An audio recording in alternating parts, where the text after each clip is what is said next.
Welcome everyone, आप सभी का स्वागत है हमारे चैनल हिंदी शिक्षा संगम में। मैं आप सभी के सामने बिहारी सतसई के बारे में बताने जा रही हूँ। इसमें संक्षिप्त प्रश्न देखते हैं। पहला, बिहारी सतसई के रचनाकार कौन है? बिहारी लाल। बिहारी सतसई में कुल कितने दोहे हैं? लगभग 700। बिहारी सतसई किस रस पर आधारित है? श्रृंगार रस। बिहारी जी की भाषा कौन सी है? ब्रज भाषा। बिहारी जी किस दरबार में रहे थे? राजा जयसिंह, आमेर।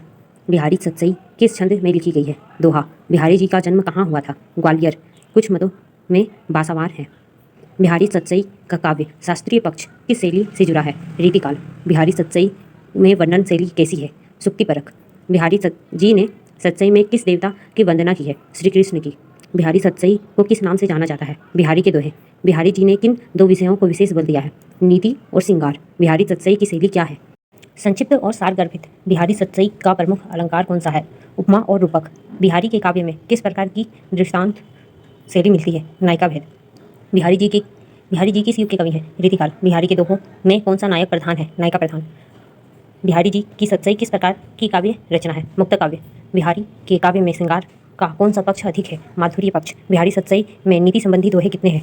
लगभग 50 के आसपास। बिहारी जी ने किस रचना में श्रृंगार का मनोवैज्ञानिक चित्रण किया है? सतसई। बिहारी के काव्य में किस पद्धति का प्रयोग हुआ है? काव्य शास्त्रीय। बिहारी जी ने नीति का व्यवहार किस शैली में किया है? व्यवहारिक शैली। बिहारी की शैली को क्या कहते हैं? सुभाषित शैली। बिहारी जी की कविता में किस तत्व की प्रधानता है? अलंकार। बिहारी सतसई में सबसे अधिक वर्णित भाव क्या है? संयोग और विरह। बिहारी सतसई में किस कृष्ण लीला का वर्णन अधिक है? रासलीला का। सतसई का शाब्दिक अर्थ क्या है? 700। बिहारी के दोहों में सबसे बड़ी विशेषता क्या है? संक्षिप्त में गुण बात। बिहारी जी की रचनाओं का प्रभाव किस युग तक दिखाई देता है? आधुनिक युग तक। इसी तरह अन्य विषयों की जानकारी प्राप्त करने के लिए हमारे चैनल को सब्सक्राइब करें। धन्यवाद।